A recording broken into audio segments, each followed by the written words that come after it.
dibuka dan dinyatakan terbuka. Silakan penuntut petugas mengajukan terdakwa. petugas agar menghadirkan terdakwa Bulat. Silakan. Silakan.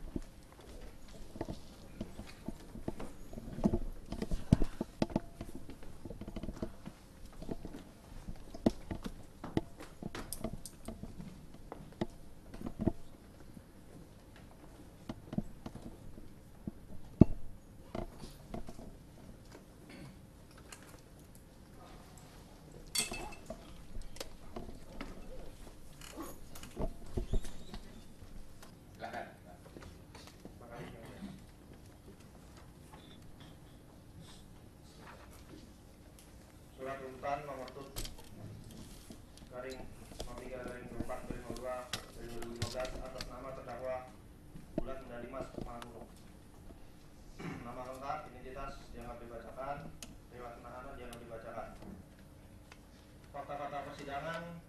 Dalam sidang ini kami telah menghadirkan 25 orang saksi, ditambah juga ada 2 orang saksi dari yang dihadirkan oleh penasihat hukum, yaitu saksi Arcas, alat bukti surat, petunjuk yang berasal dari informasi elektronik berikut dokumen hasil cetaknya, keterangan terdakwa, barang bukti sejumlah 115 buah, dan hingga sampai pada analisa fakta sebanyak 15 fakta hukum. Bahwa dakwaan terdakwa melanggar pasal 5 ayat 1 UP Undang-Undang Republik Indonesia nomor 31 dengan Undang-Undang dengan nomor 20 tahun 2001. Rumusannya sebagai berikut: dipidana dengan penjara paling singkat 1 tahun dan paling lama 5 tahun, dan atau pidana denda paling sedikit 50 juta rupiah dan paling banyak 250 juta rupiah. Setiap orang yang memberi suatu kepegawaian negeri atau penyelenggara negara karena atau berhubungan dengan sesuatu yang bertentangan dengan kewajiban dilakukan atau tidak dilakukan dalam jabatannya.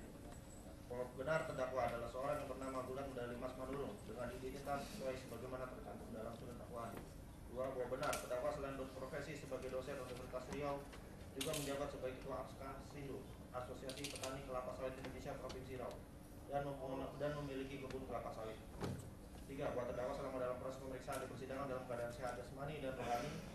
4. Terdakwa memahami apa yang didakwakan kepadanya dan mampu menjawab, bertanya, serta memberikan tanggapan terhadap alat bukti yang diajukan di depan persidangan sehingga tidak terjadi error di putusan. Berdasarkan analisa yuris tersebut yang dikaitkan dengan fakta-fakta persidangan, maka kami berpendapat bahwa terdakwa Bulat Medali Mas Manurung merupakan subjek hukum orang perorangan sebagai pelaku tindak pidana dalam perkara aku, sehingga kami berpendapat bahwa unsur setiap orang ini telah terbukti secara sah dan meyakinkan.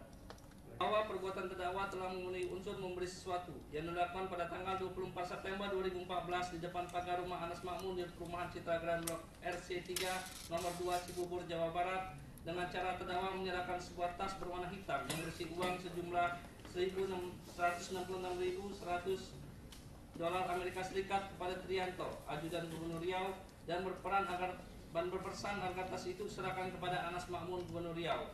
Selanjutnya Trianto masuk ke dalam rumah menyerahkan tas tersebut kepada Anas Makmun. Sebagaimana pandangan doktrin dan jurisprudensi, dengan telah beralihnya kekuasaan atas barang pemberian tersebut ke tangan penerima, maka perbuatan memberikan sesuatu oleh terdakwa ini telah dilakukan atau fortuit.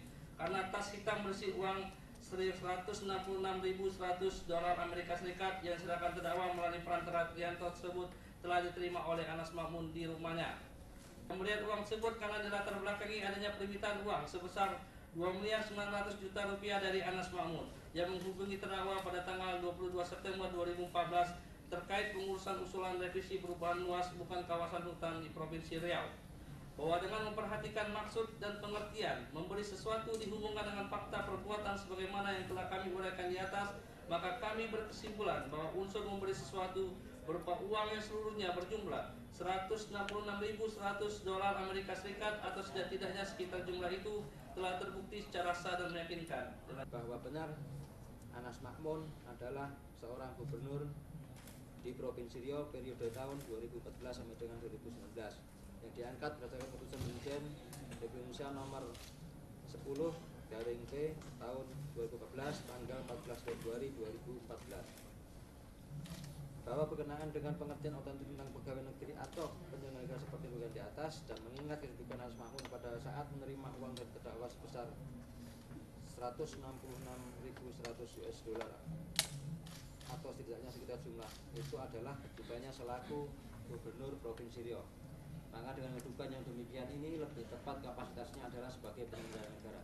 Berdasarkan hasil diskusi di atas dikaitkan dengan fakta hukum yang terungkap di persidangan, maka kami berpendapat bahwa unsur kepada pegawai negeri atau penyelenggara negara dalam hal ini telah terbukti sah dan meyakinkan.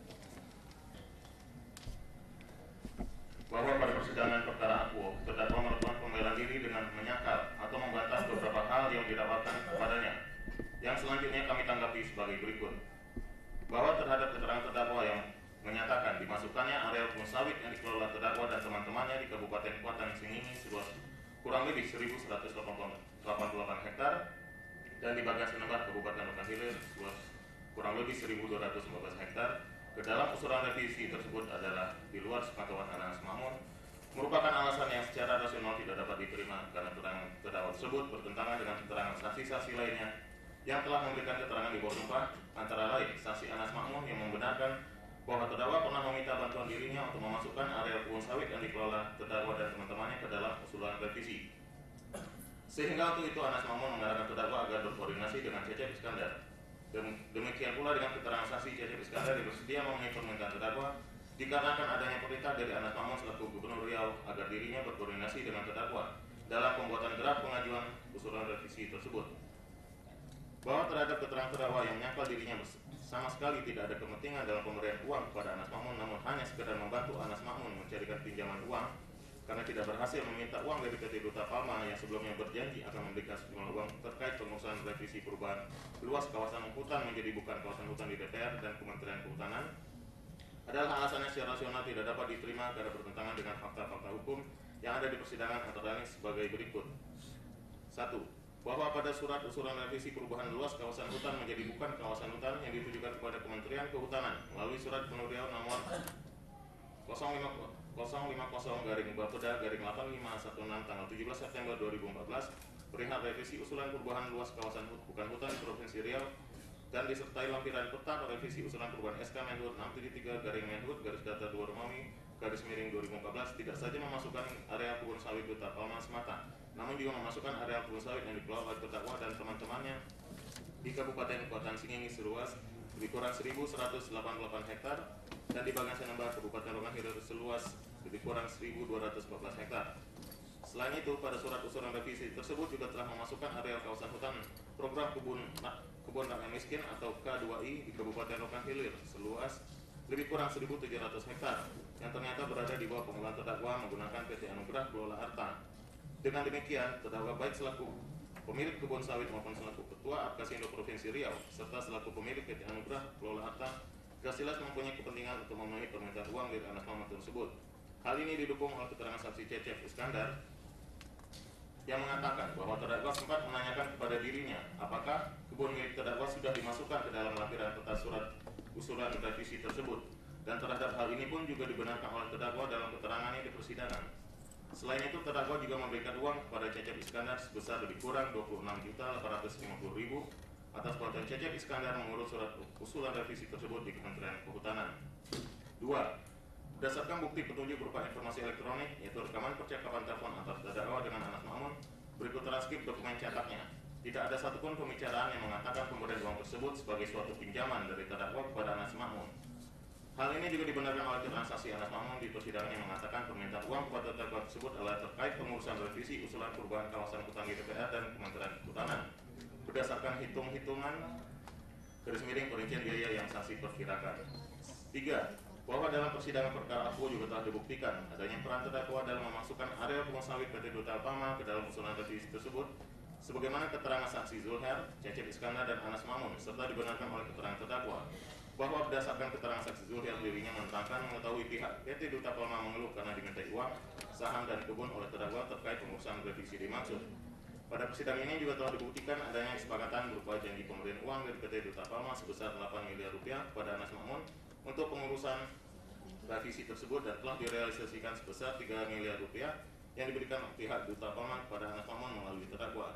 Dan untuk itu terdakwa juga sendiri menerima uang sebesar 750 juta rupiah dari PT Duta Palma. Hal ini semakin nampak dengan upaya terdakwa menyiapkan uang sejumlah $166.100 Amerika Serikat atau setara 2 miliar rupiah yang diperoleh terdakwa dari Edison Marudut Marsadauli sebesar kurang lebih $125.000 Amerika Serikat atau setara 1 miliar 500 juta rupiah dan sisanya sebesar kurang lebih 500 juta rupiah uang milik terdakwa sendiri dalam rangka memenuhi permintaan Anas Makmun tersebut, sehingga telah terdapat adanya kesengajaan sebagai suatu maksud atau tujuan pada diri terdakwa. Bahwa berdasarkan analisa yuridis tersebut, dikaitkan fakta hukum yang terungkap di persidangan terkait dengan perbuatan terdakwa, serta dikaitkan dengan ketentuan perundang-undangan, doktrin dan jurisprudensi dalam perkara akuo, maka kami berpendapat unsur karena atau berhubungan dengan sesuatu yang bertentangan dengan kewajiban dilakukan atau tidak dilakukan dalam jabatannya, dalam hal ini telah terbukti secara sah dan meyakinkan.